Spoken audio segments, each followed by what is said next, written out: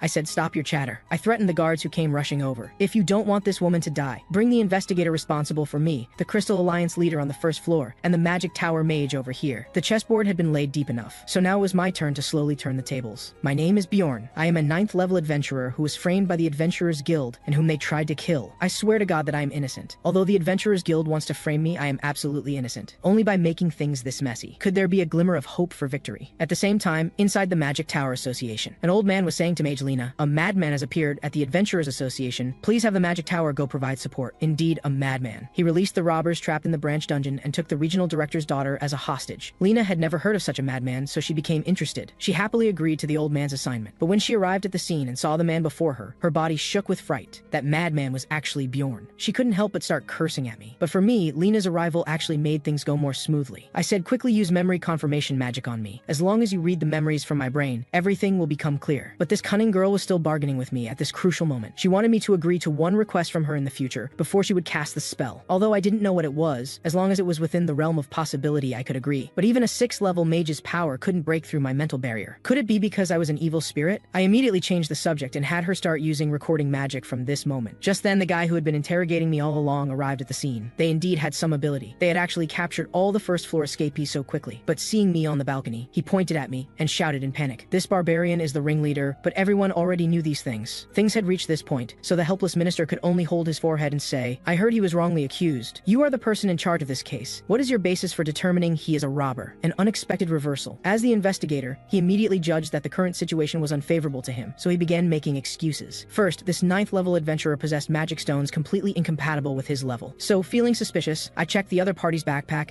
and found it packed with various equipment that had been plundered. And I discovered the communication stone was a relic of a deceased member of the Crystal Alliance, and their leader also provided valid testimony that Bjorn had killed innocent people and plundered their items. The minister questioned, but even so, this is still unverified testimony. But having no way out, he pointed at me and said, "Because this barbarian has been lying all along, claiming his neck was stabbed, but there isn't even a trace." He actually said this was because he had eaten the essence of a mutant vampire. Minister, does this sound reasonable? A vampire on the first floor of a secret realm? What an unreasonable lie. He must know that memory magic won't work on him, so he's saying such ridiculous things. Therefore, I couldn't request a noble magic tower mage for such a person. After stating all these investigative grounds, his original unease unconsciously turned into confidence. But he hadn't been smug for long when the mage at the side gave him a blow. The mage said, "Mr. Bjorn indeed absorbed vampire essence in the first floor rift, and she actually guaranteed with the magic tower's reputation that she herself was at that scene. How is this possible? They must know each other, so they were using this method to cover for each other." But his muttering was heard clearly by Lena at the side. Lena said, "Are you saying I'm lying? Magic tower mages were close to being nobility in this world. Although they had many schools, they were all one collective, so mages strictly protected each other's interests. A mere basic employee actually dared to doubt a magic tower mage? Wasn't this just seeking death?" Seeing his subordinate about to be charged with a huge crime, the minister stepped forward to ease the atmosphere, but his bias was still clearly visible. He said, "Seeing a vampire on the first floor of a secret realm indeed doesn't make sense, and there are indeed no records of such things happening in history." But before he finished his explanation, Lena directly interrupted him and said, "As the leader of an adventurer branch, this isn't something you should be saying. Ever since dungeons were born, they have remained full of unknowns to this day. You haven't even verified it, yet you dare to definitively say it's impossible." This mage was indeed remarkable. She showed no mercy even toward the minister. And just then, a low male voice interrupted the scene. "So you're that barbarian. You've done something quite laughable today." The Adventurers Association's operational system was quite simple. There were hundreds of branches in the city, each with a branch manager, and 13 regional directors managed them respectively, with only one general director above these people. Therefore, the 13 regional directors could also be seen as the second in command of the Adventurers Association. For someone like me, a 9th level adventurer, it would be difficult to even catch a glimpse of such people from afar. But for people like them, things wouldn't always go as they wished either. And accompanying him was also an unwelcome guest, someone who could shock the fat-headed investigator. It was Crystal Alliance leader Hayseeing, who had his genitals cut off by Owen and also provided false testimony. "So you're the one who gave false testimony?" He wanted to make excuses, but Lena at the side gave him no opportunity and directly used memory reading, and declared, "This person lied before. With the Magic Tower Mage's certification, his lies would be self-defeating." And seeing things had reached this point, the regional director could only sigh and rub his forehead, saying, "You're called Bjorn, right?" At this moment, I pardon you as innocent. I said that's as it should be, but this isn't enough. I also want to pursue the necessary responsibility of these guys. The regional director said, he gave false testimony causing serious chaos. We will thoroughly investigate and directly sentence him. I said, in that case, go investigate his Crystal Alliance thoroughly too. Seeing this, the investigator hastily said he was only acting according to regulations and hadn't intentionally harmed the other party. But before his defense was finished, the regional director said, are you trying to transfer your incompetence to the Adventurers Guild? From this moment, we will thoroughly re-examine all the judgments you have made. If there is any improper behavior, the punishment you receive won't just be dismissal. There will be more severe penalties. Watching these two guys being led away dejectedly by the guards, the cunning regional director directly shifted the topic to compensation for me. And his so-called compensation was actually just upgrading my adventurer level to 7th rank and replacing all my confiscated items with new ones. Did this guy take me for a fool? How could adventurer level upgrades be used as rewards? With the 5th level essence I absorbed, I could naturally become 7th level. And he defended by saying, because you're just a newcomer who's only been at this for 2 months. I said, in that case, find any 7th level adventurer and I'll show you just how strong this newcomer is. I don't care if you're a regional director or the second in command here. I'm an extremely domineering barbarian. And just as I was about to explode, Lena at the side directly said, that's because there's no precedent. In just 2 months, a newcomer obtained a mutant vampire's essence. Such a situation naturally couldn't exist in history. You did what you should have done and still want credit. This is indeed a bit laughable. A mage's words indeed carried different weight, a goal that a barbarian couldn't achieve through anger. The mage achieved with just a few words, leaving the Adventurers Association's second in command speechless. Since we held the advantageous position in negotiations, I should properly demand real compensation. My demand was simple, 5 million gold coins. Although it was a bit excessive, I was a barbarian. Why care about so many details? But unexpectedly, the district chief directly agreed to my request. Just when I was secretly rejoicing, Lena added that her service fee was 1 million gold coins. I didn't know if it was because Lena was present or because of the mage tower behind her, but the compensation negotiation ended smoothly. By the time everything was finished, it was already getting dark, and after a week of exhaustion, I was brought by Lena to the legendary mage tower. This was the personal research laboratory of Lena, a mage from the Artemian school. But I hadn't expected that the research lab used by this clean and tidy-looking mage would be so messy and chaotic. Just as I was marveling at this, she suddenly took out a bottle of strange liquid and handed it to me. I was even curious whether there was clean water inside, because not long ago this bottle might very well have contained some bizarre solution. Then I gave up the idea of drinking water and asked directly, why did you bring me here? She said, didn't you promise to help me with a favor? I thought carefully. In this world, establishing a friendship with a mage wasn't necessarily a bad thing. So I reminded her once again, as long as it's within my capabilities. I want to conduct exclusive research on the essence you absorbed. This will definitely help you too. Because this is an unprecedented situation, we might discover its special properties. When she said this, her eyes began to change slowly. It was the passionate gaze of a scholar. She had originally planned to research Golem's essence, but now an unprecedented mutated vampire essence had appeared. Seeing that I hadn't answered for a while, Lena immediately added that this suggestion wouldn't cause you any harm. No wonder she had demanded confidentiality about my situation when she wrote the agreement after collecting the money earlier. At the time, I thought she was personally preparing even these details for me, and I wanted to thank her properly. Turns out the real purpose was for this moment. Since she assured me there would be no harm, I had no reason to refuse this suggestion. Seeing that, I agreed readily. Her face showed a blush, and the research time would be once a week, about 3 hours each time. She wanted to set the duration for as long as half a year, but half a year was too long for me, so I directly said to change the duration to 3 months, and I wanted the research results shared with me. Seeing that her research time was about to be shortened, her previously blushing face immediately changed to a negotiating expression. She said, it was with my help that you were able to survive until now, and you even got 5 million gold coins for free. You should be more grateful to me. To establish a long-term friendly relationship, I needed to let her see what kind of person I was. I said, since you've already mentioned money, there's an account I need to settle with you. When initially establishing friendly relationships, those who only accommodate others in the early stages often aren't seen as kind. They only make others look down on them. I continued, you fed me Golem's essence without my consent. She naturally couldn't understand this situation, because in her eyes I had absorbed someone else's hard-to-obtain essence for free. But she forgot the most important point, that I hadn't agreed to absorb this essence. And at that time, it was she who abandoned the essence for me to absorb in order to improve her own survival chances. She wanted to argue, but she forgot that I was an unreasonable barbarian. How could I possibly listen to her arguments? I said, I don't understand other things. I only know I don't like this essence. So you need to give me 10 million gold coins. I heard that removing essence at the temple requires this amount. Unlike the negotiation just now, her face became quite red at this moment. She said, 10 million gold coins. Why don't you just rob a bank? And I also heard that adventurers can barely obtain even ordinary essences, yet you're asking me to pay. That's just your personal prejudice. You can ask other adventurers what they would do if someone fed them essence they didn't like. Believing herself to be without any fault, she angrily walked toward the crystal ball behind her. Then, after operating it like dialing a phone number, she actually contacted someone. Hello, Mr. Patslen, I'm Lena, a mage from the Artemian school. A kind voice immediately came from the other side. Miss Lena, I remember you. What can I do for you? She didn't exchange pleasantries and went straight to the point. If someone fed you an unplanned essence without your consent, what would you do? The other party hadn't expected such a strange question. After a moment of silence, he said, I would probably be very angry. This was completely beyond Lena's expectations. She said, you would be angry? What if it was a level 7 essence and a rare dungeon guardian's essence? Would you still be angry? The other party said, said, even so, I would still be equally angry. If it's an unplanned essence, it would only have negative effects on me. A mage like you probably wouldn't understand. If you randomly use essences to make up numbers, you could never become a top adventurer. After hearing the adventurer's answer, her face began to turn pale, and she even glanced at my expression from time to time. She continued talking to the other side. Suppose what you just described happened. What compensation would you demand? The other party said, I would first demand about 15 million gold coins in compensation. Hearing this, Lena cried out in shock. The other party seemed to notice Lena's extreme reaction and explained, because the cost of removing essence at the temple is exactly this price. I don't know why those who serve the gods are so greedy for money. Hearing this, Lena seemed to realize her position and began trembling uncontrollably. Lena said, if there was no money for compensation, how would you handle it? The other party said, if that kind of thing happened and the person responsible was right in front of me, I'm afraid I would break their neck. After the communication ended, Lena's laboratory fell silent. This was probably completely beyond her expectations. Being acquainted with the mages of the Mage Tower, this adventurer named Patslan was definitely someone with ability, so he knew the importance of essence combinations. But if she had asked a 9th level adventurer desperate to make a living, she probably would have gotten a grateful response. This was her decisive mistake. Just as I was about to claim victory, a bold voice came from the doorway. So it's the barbarian who defeated a mage through argument. You're even more amazing than I heard. The person who entered was a white-haired old man with a face full of wrinkles. I vaguely guessed his true identity. He said, pleased to meet you, young barbarian. I'm Lena's teacher. My name is Diante Bazillion. So he was the super mage who could enjoy the 5th floor of the Mage Tower alone, perhaps an existence even more terrifying than the district chief. Lena was shocked because she had clearly set up soundproofing magic, but her magic was useless in front of him. He said, my youngest student brought someone for the first time, and it's a living barbarian. How could I resist my curiosity? Because most of them are corpses after death, or beating hearts. These were clearly threatening words, and just as I was seriously on guard, this old man burst into bold laughter again. Your expression is cute. I was just joking. Bastard, is this what mages call a joke? If so, then I'll have to show you what a barbarian who can read the atmosphere is like. So I also laughed boldly and replied, your name is Diante, right? I really want to smash your skull. But why wasn't he laughing? Oh right, I hadn't said the next part. Of course I was joking. Relax your expression. Smile a bit, you old geezer. No matter what harsh words you say beforehand, saying it's just a joke isn't that your way of joking. Lena said, Bjorn, are you crazy? Seeing Lena curse so rudely for the first time, I also felt the joke had gone a bit too far. But just as I didn't know how to end this, he laughed and said, you're quite a remarkable fellow, don't worry about it. I won't take it to heart. But his mouth was still trembling slightly, clearly quite angry. But so what? I'm an impolite barbarian anyway. I said, to be able to accept my joke so readily, you're the first mage I've met who's so bold. Then, with Lena looking completely bewildered, we pretended to exchange some harmless jokes. Not long after, the old man took out a ring and said, this is Frost Soul Ring number 9425. Can 10 million gold coins be replaced with this? Although the number was a bit low, it was at least a numbered unique item. Numbered unique items could only drop from guardians in dungeons, and each one had inherent special abilities. But he so easily gave me the Frost Soul Ring, I pretended not to understand and asked, what is this? The old man explained unhurriedly, this can seal one extra essence skill for the wearer, like the golem essence you absorbed, and its acidic corrosion skill is quite a troublesome ability. What surprised me was that this great mage of the Artemian school seemed unaware of this ring's true function, so I pretended to reluctantly accept his suggestion. When I walked out the door and left the mage tower, Lena apologetically said to the elder with a wronged expression. The elder comforted her, no matter, that ring was something that couldn't be sold anyway. Its market price is around 1.5 million gold coins. When that stupid barbarian learns the ring's true value later, he should feel quite bad. Little did they know that I, who had walked out of the mage tower gate, was also inwardly despising these so-called great mages. They claimed to be the crystallization of wisdom in this world, just like Lena in the Blood Castle dungeon, who didn't know about the goddess's tears, and her teacher, the old man, who didn't know the ring's true purpose. Then I dragged my tired body to the lodging place. But what was this situation? The innkeeper looked as if he'd seen a ghost when he saw me, and this guy actually treated me as dead and had cleared out my room without permission. And only after my questioning did I learn he had thrown away all my luggage, even though I had clearly paid for an extra week's stay. Looking at the innkeeper who promised to compensate me, I couldn't help but feel the urge to beat him up. But this emotion made me shiver. When did I start naturally having such thoughts? When I first entered this world, although I saw someone dead beside me, my body and mind were quite calm. When I first killed someone in the secret realm, although it was something I had to do, the entire process was quite skilled. Not long ago when I escaped from prison, I also only considered for a moment, then made crazy moves without any hesitation. Even just now when arguing with the old man, if it were before I crossed over, I definitely wouldn't have done such things. In this special environment, my heart had changed. My emotions had also become simple, ignorant, and extreme like a real barbarian. It should be said that I was being integrated into the barbarian, but if I wanted to survive in this world, such an outcome was actually better. Soon after, I moved into a new dormitory, although its price was twice as expensive as the previous inn, but it had an independent window and a personal bathtub. It was also close to Dimension Square. After sleeping soundly, I went to the Angry Bullhorn Inn the next day. Although I was mentally prepared when I saw Anna at this moment, I didn't react immediately. Anna said, "Where on earth did you go during this time?" But before I could explain the detailed situation, the surrounding tribesmen excitedly shouted, "Have you heard about a freedom-loving barbarian? His heroic deeds have spread throughout the entire city." This was clearly about me. I uneasily asked for this barbarian's name, but fortunately, the Adventurers Association kept their word and didn't reveal my real name. But seeing that the barbarian tribe could produce such an existence, they were actually more excited than I was. They said, "He